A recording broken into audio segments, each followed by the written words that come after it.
Money will not remain in the cities. Only commission will remain, and money will go to the outside India by means of the producing multinational companies. இவ்வாறு விவசாயிகள் இந்த பொருட்களை வாங்கும் பொழுது நகரத்தில் உள்ள முகவர்கள் மூலம் இவர்கள் வாங்குகின்றனர். அங்கு கமிஷன் மட்டுமே தங்கி மற்ற பொருட்கள் ஏனைய பொருளாதாரம் அனைத்துமே பன்னாட்டு கம்பெனிகளுக்கு வெளிநாட்டு கம்பெனிகளுக்கு சென்றடைகின்றது. How much we are exploiting our economy? I have calculated. இவ்வாறு நம் பொருளாதாரம் எந்த அளவுக்கு சுரண்டப்படுகின்றது என்பதை நான் கணக்கிட்டேன். By means of the hybrid seeds and genetically modified seeds, by means of the chemical fertilizer, insecticide, fungicides, tractors, by means of the cosmetics, by means of the foreign cloth, this artificial cloth, and by means of the foreign medicines, we are losing every year 54 lakh crore rupees every year. 54 lakh crore rupees every year. இவ்வாறு நம் பொருளாதாரம் எவ்வாறு சுரண்டப்படுகின்றது என்பதை நான் கணக்கிட்டேன்.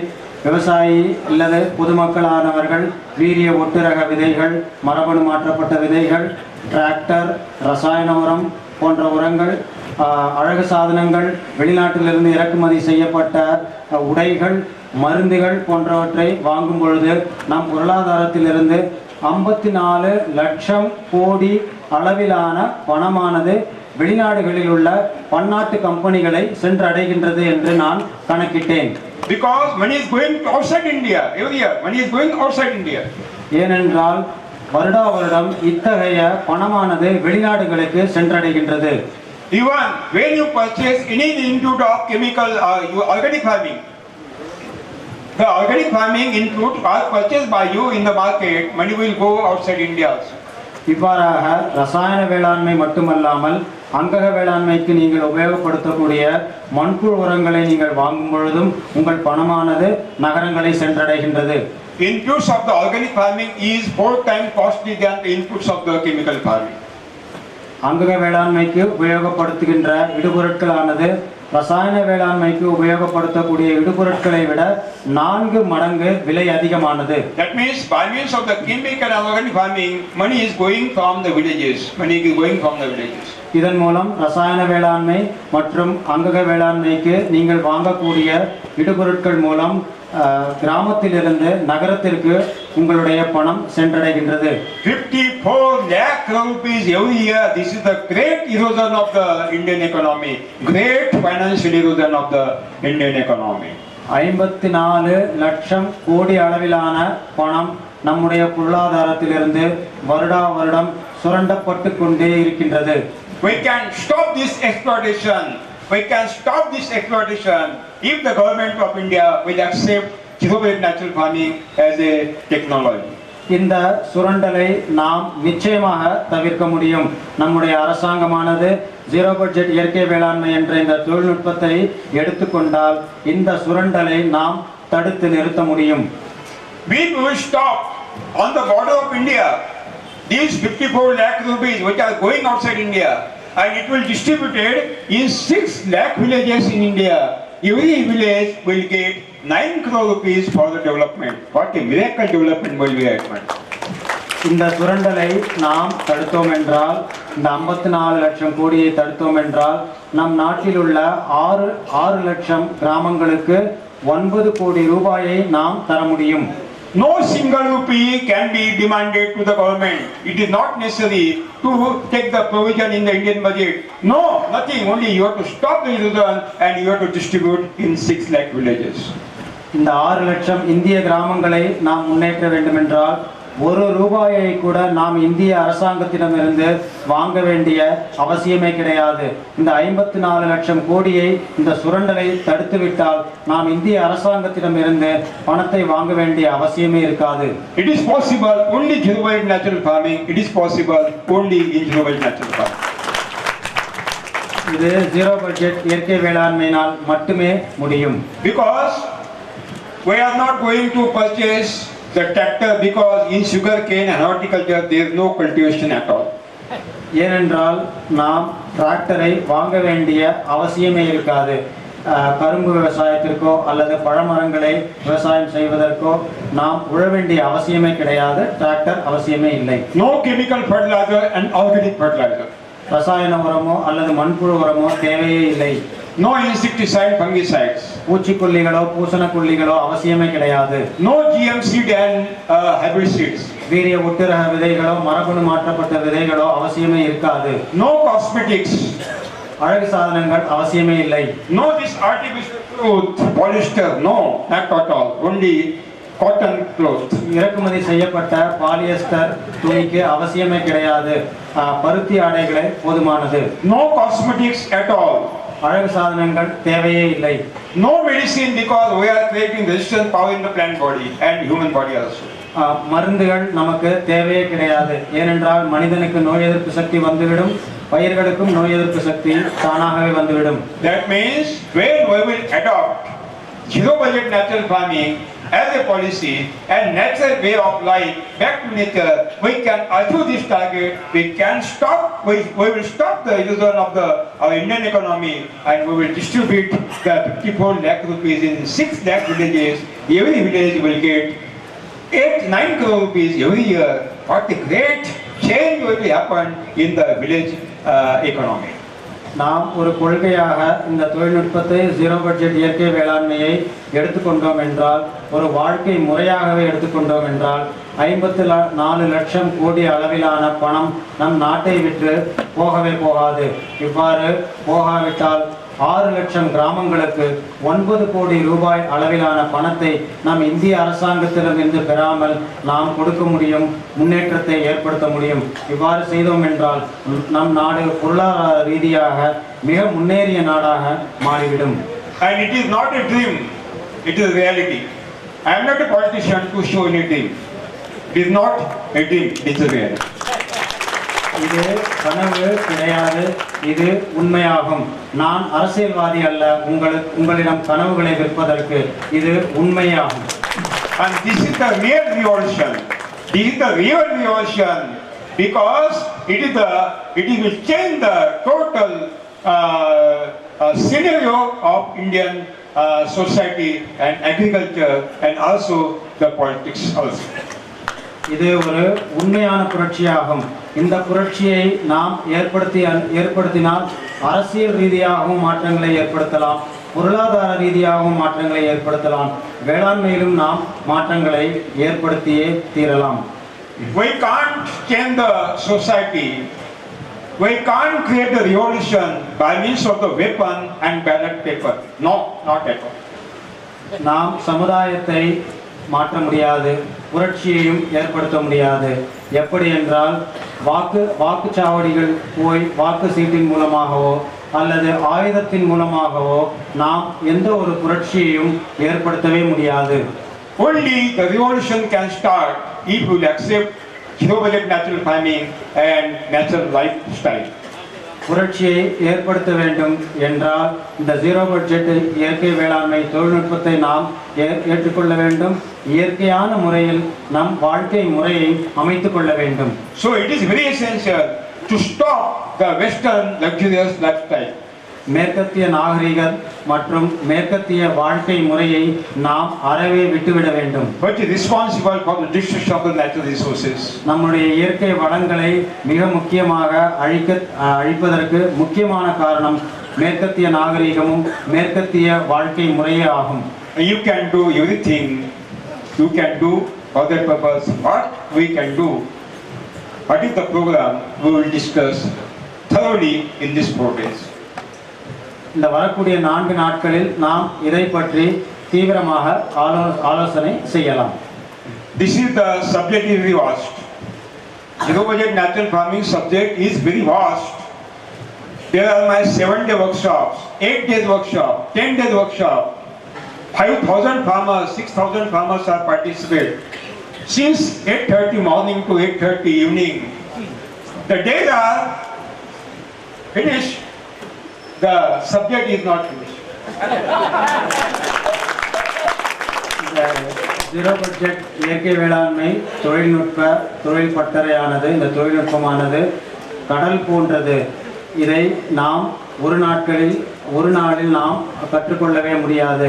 என்னுடைய இந்த தொழில் பட்டறையானது 5 நாட்கள் நடைபெறுகின்றது, 7 நாட்கள் நடைபெறுகின்றது, 6 நாட்கள் நடைபெறுகின்றது. விவசாய அன்பர்கள் 5000 முதல் 7000 விவசாய அன்பர்கள் காலை 8:30 மணியிலிருந்து மாலை 8:30 மணி வரை தொடர்ச்சியாக இந்த தொழில்நுட்பத்தில் பங்கேற்கின்றனர். ஆனால் இந்த தொழில்நுட்பத்திற்கு முடிவே கிடையாது. இரவு வருகின்றது, பகலும் வருகின்றது. ஆனால் என்னுடைய இந்த தொழில்நுட்பத்திற்கு முடிவே கிடையாது. இதை நீங்கள் கற்றுக்கொண்டே இருக்கலாம். It is not possible to conclude within 4 days. 4 நாட்களில் இந்த தொழில்நுட்பத்தை கற்றுக்கொள்ள முடியாது. In future, we will organize 10-day workshop in Tamil Nadu to create the Senapati. எதிர்காலத்தில் நாம் 10 நாட்கள் நடக்கக்கூடிய செயல்பட்டறை கருத்தரங்கை நாம் ஏற்பாடு செய்யலாம் தமிழ்நாட்டில். இதன் மூலம் சிறந்த சேனாதிபதிகளை நாம் உருவாக்கலாம். It will be the teacher training camp. It will be the teacher training camp. இதன் மூலம் இந்த ஜீரோ பட்ஜெட் தொழில்நுட்பத்தை கற்றுக் கொடுக்கக்கூடிய ஆசிரியர்களை நாம் உருவாக்கலாம். Everybody will become a teacher. இதன் மூலம் எல்லோரும் இந்த தொழில்நுட்பத்தை கற்றுக்கொள்ளக்கூடிய ஆசிரியர்கள் ஆகலாம். And that teacher will teach the farmers in the villages and in the farms. இந்த ஆசிரியர்கள் கிராமமாக சென்று இந்த தொழில்நுட்பத்தை பரப்புவார்கள். So I will try my best to conclude within 4 days what I have. I will try to give you, no doubt. முடிந்தவரை இந்த 4 நாட்களில் நான் இந்த தொழில்நுட்பத்தை உங்களுக்கு முழுவதுமாக கற்றுக் கொடுத்து விடுகின்றேன். So don't leave the hall within this seminar workshop. Don't lose any one moment also, 1 minute also, because the subject is totally very important. இதனால் கருத்தரங்கை விட்டு நீங்கள் செல்லவே கூடாது. 1 நிமிட நேரத்தை கூட நீங்கள் வீணாக்காமல் இங்கே இருக்க வேண்டும். During the listening of this workshop, there will be more questions in your mind will be arise, and you will ask question. Don't ask question. You write down all question in your notebook, and last day there will be question session. In that session, you can ask so many questions. I will give the answer. இந்த செயல்பட்டறை நடந்து கொண்டே இருக்கும் பொழுது உங்கள் மனதில் பல கேள்விகள் எழலாம். அவ்வாறு எழும்பொழுது இடையிடையே நீங்கள் எழுந்து கேள்விகள் எழுப்ப வேண்டாம். நீங்கள் அந்த கேள்விகளை உங்கள் நோட்டு புத்தகத்தில் எழுதி வைத்துக் கொள்ளுங்கள். இந்த தொழில் பட்டறையின் கடைசி நாளன்று நான் இந்த கேள்விகள் அனைத்துக்கும் நான் விடை கூறுவேன். Gandhi Smarak Nidhi has organized my 4-5 workshops in Kerala, but the second state, now Tamil Nadu, the Gandhian organization has organized this first time in Tamil Nadu, this workshop. 4-5 இந்த தொழில் பட்டறையை காந்திய அமைப்பானது கேரளாவில் ஏற்பாடு செய்தது. இதுவரைக்கும் தமிழ்நாட்டில் காந்திய அமைப்பானது முதல் முறையாக என்னுடைய செயல்பட்டறையை இங்கு ஏற்பாடு செய்துள்ளது. I am going throughout India for my workshop and outside India also. நான் நாடு முழுவதும் சென்று இந்த தொழில்நுட்பத்தை கற்றுக் கொடுக்கின்றேன். வெளிநாடுகளுக்கும் சென்று நான் இந்த தொழில் பட்டறையை அமைக்கின்றேன். And when I go to African countries and Asian countries, the youth from these countries ask me one question. Sir, you are coming from Gandhian India. We want to see Gandhi as a best self-reliant village. Best self-reliant village. In India. Self-sufficient village in India. In India. They are willing to come India and to visit the self-reliant Gandhian village. நான் இந்த தொழில் பட்டறையை ஆப்பிரிக்க ஆசிய நாடுகளிலும் நான் ஏற்பாடு செய்துள்ளேன். அங்கு நான் செல்லும் பொழுது அங்குள்ள இளைஞர்கள் வந்து என்ன கேள்விகள் கேட்கின்றார்கள் என்றால், நீங்கள் காந்தி பிறந்த நாட்டிலிருந்து வருகின்றீர்கள். காந்தி கனவு கண்டது போல தற்சார்புடைய ஒரு கிராமத்தை, காந்தி கனவு கண்ட தற்சார்புடைய ஒரு கிராமத்தை நாங்கள் இந்திய நாட்டில் வந்து பார்க்க விரும்புகின்றோம் என்று அவர்கள் என்னிடம் கூறுகின்றார்கள். And I say, I react immediately. Sorry, I can't show a single village in India. நான் உடனே என்ன கூறுகின்றேன் என்றால், மன்னித்துக் கொள்ளுங்கள். அத்தகைய காந்தி கனவு கண்ட ஒரு கிராமத்தை நான் இந்தியாவில் உங்களுக்கு காட்டவே முடியாது என்று சொல்கின்றேன். Nobody was interested in Gandhian philosophy after giving the independence to India. யாருக்குமே இந்த காந்திய தத்துவத்தில் ஆர்வமே இல்லை. Nehruji was not interested in Gandhian philosophy. He was interested in power. Pandit நேருவுக்கு காந்திய தத்துவத்தில் நம்பிக்கையே கிடையாது. அவர் ஆட்சியில் இருப்பதை மட்டுமே குறிக்கோளாக கொண்டிருந்தார். And when Nehruji got power, he totally stopped the Gandhian philosophy. எப்பொழுது பண்டிட் நேரு அவர்கள் ஆட்சிக்கு வந்தாரோ, அவர் காந்திய தத்துவத்தையும் காந்தி சொல்வதையும் கேட்பதை நிறுத்தியே விட்டார். This is the commitment of Gandhian organization to establish every village as a Gandhian village. இந்த காந்திய அமைப்புகள் என்ன செய்ய வேண்டும் என்றால், நம் நாட்டில் உள்ள ஒவ்வொரு கிராமத்தையும் காந்தி கனவு கண்ட கிராமமாக மாற்ற வேண்டும். Gandhi means not statue of the Gandhi. Gandhi சிலை மட்டுமே கிடையாது. Gandhi means not the photo of the Gandhi. அவர் நிழல் படம் மட்டும் அல்ல. And Gandhi means not 2nd October and 30th January. 2 அக்டோபருக்கு Gandhi பிறந்த நாளை கொண்டாடக்கூடியதற்கு மட்டும் காந்தி அல்ல. If you want to see the Gandhi, you have to establish self-reliant, self-sufficient Gandhian village. It is not. காந்திஜியை உண்மையாக நீங்கள் காண வேண்டும் என்றால், காந்தி கனவு கண்டது போல தற்சார்புடைய பொருளாதாரத்தில் தற்சார்பை அடைந்த கிராமங்களை இந்தியாவில் உருவாக்குவதே காந்தி கண்ட கனவாகும். Sorry to say, no any Indian village is become Gandhian village. மன்னித்துக் கொள்ள வேண்டும், எந்த ஒரு கிராமமும் காந்தி கனவு கண்டது போல கிராமம் இந்தியாவில் கிடையவே கிடையாது. But we will do it. We will do it. ஆனால் நாம் அத்தகைய கிராமங்களை உருவாக்குவோம். You will do it. You people will do it. அத்தகைய கனவுகளை நீங்கள் உருவாக்குவீர்கள். அத்தகைய கிராமங்களை நீங்கள் உருவாக்குவீர்கள். If you want to convert every village as a Gandhian village, no single rupee will be demanded to the government. It is not necessary at all. Gandhi கனவு கண்டதை போன்ற கிராமங்களை நீங்கள் உருவாக்கினீர்கள். ஆனால் அதனுடைய அந்த கிராமங்கள் முன்னேறுவதற்கு ₹1 கூட நீங்கள் இந்திய அரசாங்கத்திடம் இருந்து வாங்கவே வேண்டாம். Without taking single rupee from any government or any funding agency, we can convert every village as a Gandhian philosophical village. அரசு சார்புடைய எந்த இயக்கத்திலிருந்தும் அமைப்புகளிடம் இருந்தும் ₹1 கூட வாங்காமல் நாம் காந்தி கனவு கண்ட கிராமங்களை உருவாக்க முடியும். Only single program we have to start. Back to nature.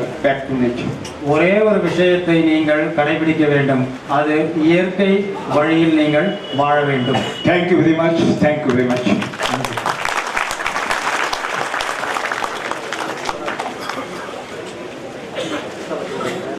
Lunch.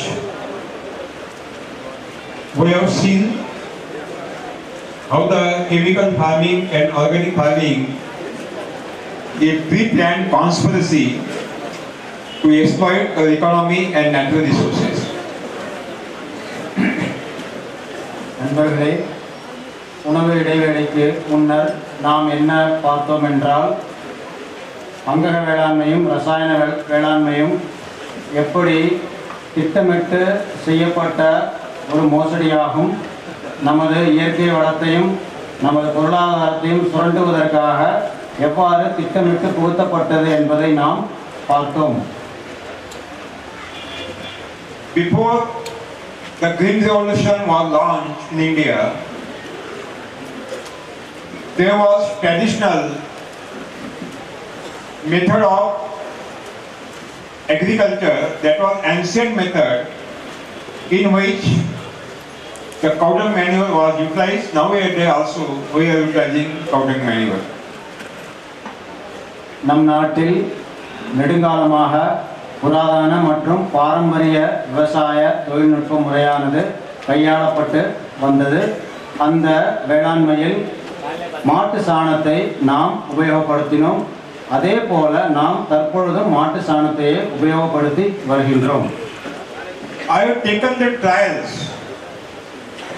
in my research and development program. How much maximum quantity of the FOM, that means cow dung manure, is required per acre per year to take the best production. நான் இந்த மாட்டு சாணத்தை வைத்து பல ஆய்வுகள் செய்து பார்த்தேன். அதன் அளவினை மாற்றி மாற்றி ஆய்வுகளை செய்து பார்த்தேன். ஒரு ஏக்கருக்கு ஒரு வருடத்திற்கு எவ்வளவு மாட்டு சாணம் தேவைப்படும் என்பதை ஆய்வுகள், அதாவது அதிக உணவு உற்பத்திற்கு எவ்வளவு மாட்டு சாணம் தேவைப்படும் என்பதை நான் ஆய்வுகள் செய்து பார்த்தேன்.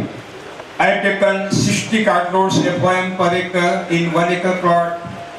In second acre, 50 cartloads FOM, 40 cartloads, 30 cartloads, 20 cartloads, 10 cartloads to 1 cartloads. I have taken the variable quantity of the FOM per acre in heavy world crops. நான் இந்த ஆய்வில் என்ன செய்தேன் என்றால், ஒரு ஏக்கருக்கு 100 மாட்டு வண்டி அளவுக்கு உண்டான தொழு உரத்தையும், 50 மாட்டு வண்டி அளவிலான தொழு உரத்தையும், 40 மாட்டு வண்டிகள் அளவிலான தொழு உரத்தையும், அதே போல் 30, 20, 1 என்று பல வகையான பயிர்களுக்கு இந்த தொழு உரத்தை இட்டு ஆய்வுகள் செய்து பார்த்தேன்.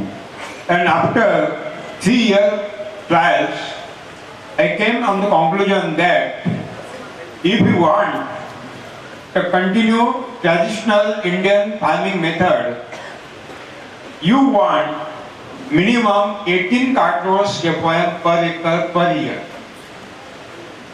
இந்த ஆய்வினை நான் 3 ஆண்டுகள் தொடர்ச்சியாக செய்தேன்.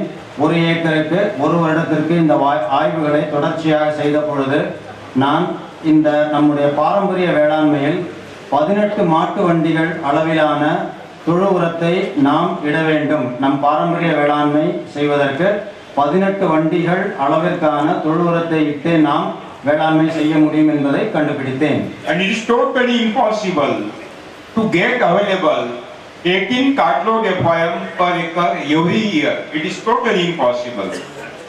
இவ்வாறு 18 வண்டிகள் அளவிலான தொழு உரத்தை ஒரு ஏக்கருக்கு ஒரு வருடத்திற்கு நாம் உபயோகப்படுத்தி வந்தால் இது மிகவும் கடினமானது, நம்மால் முடியாத ஒரு செயலாகும். Because maximum farmers not having the cow, bullocks and buffaloes, they are not livestock also, and they are not getting this quantity of the FOM. It is not possible. ஏனென்றால் பெருவாரியான விவசாயிகளிடம் போதுமான அளவு கால்நடைகள் இல்லாத காரணத்தினால் இத்தகைய அளவுடைய தொழு உரம் 18 வண்டிகள் அளவிலான தொழு உரம் ஒரு ஏக்கருக்கு ஒரு வருடத்திற்கு மிகவும் கடினமானதாகும். And to utilize cow dung manure in this large quantity is also responsible for global warming and destruction of the natural resources. இவ்வாறு அதிகபட்சமாக இந்த தொழு உரத்தை உபயோகப்படுத்துவதும் நம் சுற்றுச்சூழல் வெப்பமடைவதற்கு காரணமாகும், நம் இயற்கை வளங்கள் அழிவதற்கு பெருவாரியான காரணமாகும். When you utilize cow dung manure on the surface of the soil before our sowing period, at that time temperature is enhanced in India above than 40 degrees centigrade. Entire carbon is emitted in the atmosphere, and by means of the oxidation process it goes in the atmosphere by means of the carbon dioxide, and it is a greenhouse gas, and global warming is increased. இவ்வாறு அதிகபட்சமான தொழு உரத்தை நாம் நிலத்தில் இடும் பொழுது விதைப்பதற்கு முன் வெப்பமடைவதனால் 28 முதல் 40 டிகிரி வெப்பம் அதிகமாகும் பொழுது எளிதாக ஆவியாகக்கூடிய கரிமமானது இந்த தொழு உரத்திலிருந்து மேலே சென்று விடுகின்றது. மேலே சென்று நீர்வாயுடன் ஆக்சிஜனுடன் கலந்து கரியமில வாயுவாக மாறி உலகம் வெப்பமடைவதற்கு காரணமாக அமைகின்றது. And 1% farmer who have the purchasing power, they are money lender or businessman, they are purchasing truckload of the FOM from the other farmers. But what about 99% farmers? They are selling because of the financial crisis. So this technology is not adapted today. நம் நாட்டில் சுமார் 1% அளவில் விவசாயிகள் மட்டும் இத்தகைய அதிக அளவிலான தொழு உரத்தை வாங்க முடிகின்றது, விவசாயம் செய்ய முடிகின்றது. மற்றவர்களால் இத்தகைய ஒரு தொழில்நுட்பத்தின் மூலம் விவசாயம் செய்ய முடியவில்லை. So it is very essential to give the alternative technology for this traditional method of Indian farming, and I think that technology is innovation.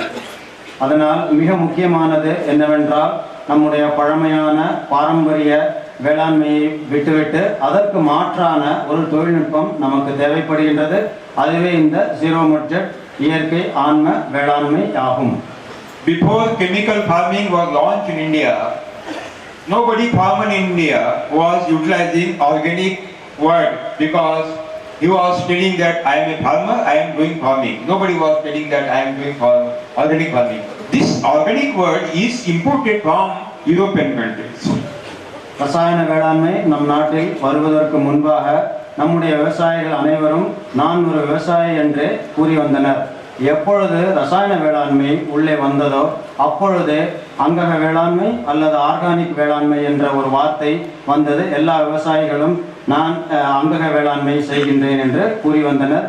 இந்த விவசாயமானது வெளிநாட்டிலிருந்து இறக்குமதி செய்யப்பட்டதாகும். I would like to remind again that exporter system which has launched chemical farming in India also launched organic farming in India. நான் திரும்ப உங்களுக்கு கூறுவது ஒன்றே ஆகும். எந்த சுரண்டல் வல்லுநர்களால் எந்த முதலாளிகளால் இந்த ரசாயன வேளாண்மை நம் நாட்டில் புகுத்தப்பட்டதோ அதே சுரண்டல்வாதிகளால் மட்டுமே இந்த அங்கக வேளாண்மையும் நம் நாட்டில் புகுத்தப்பட்டது. திரும்பவும் There are three types of the technologies in organic farming. மூன்று வகையான தொழில்நுட்பம் இந்த ஆர்கானிக் அல்லது அங்கக வேளாண்மையில் உள்ளது. Number one, compost technology.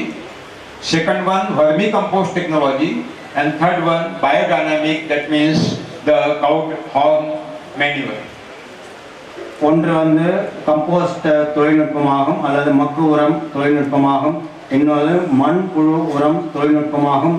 மூன்றாவது கொம்பு சாண உர தொழில்நுட்பமாகும். மூன்று வகையான தொழில்நுட்பம் இந்த அங்கக வேளாண்மையில் புகுத்தப்பட்டது. Compost technology is not developed in India. It is developed in Europe, that means in Britain. இந்த கம்போஸ்ட் அல்லது மக்கு உரம் தொழில்நுட்பமானது நம் நாட்டில் புகுத்தப்பட்டதல்ல. நம் நாட்டில் சேர்ந்த தொழில்நுட்பம் அல்ல. இது பிரிட்டன் என்ற நாட்டிலிருந்து வந்த ஒரு தொழில்நுட்பமாகும். At that time, India was under the British Empire. இவ்வாறு இந்த தொழில்நுட்பம் புகுத்தப்பட்ட பொழுது நம் நாடு பிரிட்டனுக்கு அடிமையாக இருந்தது. So the government of Britain said or decided to launch this organic farming technology, compost technology in India. அவ்வாறு அடிமையாக இருந்த பொழுது இந்த வெள்ளைக்கார அரசு இந்த தொழில்நுட்பத்தை நம் நாட்டில் புகுத்தியது. So British government deputed one senior scientist from England, Dr. Albert Howard, to launch this organic farming in India. அந்த காலகட்டத்தில் இந்த ஆங்கிலேய அரசு ஒரு வேளாண்மை தொழில்நுட்ப வல்லுநரான ஹோவர்ட் என்பவரை இந்திய நாட்டிற்கு அனுப்பியது. Dr. Albert Howard came in India. He traveled throughout India. Viceroy has arranged their total tour of India, and he has taken the view of ancient Indian technology. இந்த ஆல்பர்ட் ஹோவர்ட் என்பவர் இந்திய நாட்டிற்கு வந்தார். இந்திய நாட்டில் அப்போதைய வைஸ்ராய் அவரை இந்திய நாட்டில் முழுதும் சுற்றுப்பயணம் செய்ய வைத்தார். இந்த ஹோவர்ட் என்பவர் இந்திய நாடு முழுக்கவும் சென்று பார்வையிட்டு நம் நாட்டில் கடைபிடிக்கப்பட்ட புராதன மற்றும் பாரம்பரிய வேளாண்மை என்னவென்பதை ஆராய்ந்து பார்த்தார். He studied well how the Indian farmers are preparing the cow dung manure. He studied well how the Indian farmers are taking the intercrops of every main crop. அவர் எவ்வாறு நம் விவசாயிகள் விவசாயம் செய்கின்றார்கள், மக்கூரத்தை எவ்வாறு தயாரிக்கின்றார்கள், கம்போஸ்டை எவ்வாறு தயாரிக்கின்றார்கள், ஊடு பயிர்களை எவ்வாறு பயிரிடுகின்றார்கள் என்பதை ஆராய்ந்து அறிந்தார். The Queen of Indore has given 300-acre land to take the research and development trials at Indore on compost technology. Indore அரசியானவள் அக்காலகட்டத்தில் இந்த ஆல்பர்ட் ஹோவர்டுக்கு 300 ஏக்கர் நிலம் கொடுத்தார். இந்த 300 ஏக்கர் நிலத்திலேயே இந்த ஆய்வுகள் அனைத்தையும் செய்யப்பட்டன. And after taking the research and development work on organic farming, that means compost technology, and to the study of ancient Indian farming technology, that means cow dung manure technology. At last he found and he sent one letter to British government. இந்த Albert Howard என்பவர் நம் பாரம்பரிய தொழில்நுட்பமான கம்போஸ்டுகளை வைத்து தொழு உரத்தை வைத்து செய்யப்பட்ட இந்த விவசாயத்தை முழுவதுமாக ஆராய்ந்து அறிந்த பின்பு ஒரு கடிதத்தை அப்போதைய ஆங்கிலேய அரசிற்கு எழுதினார்.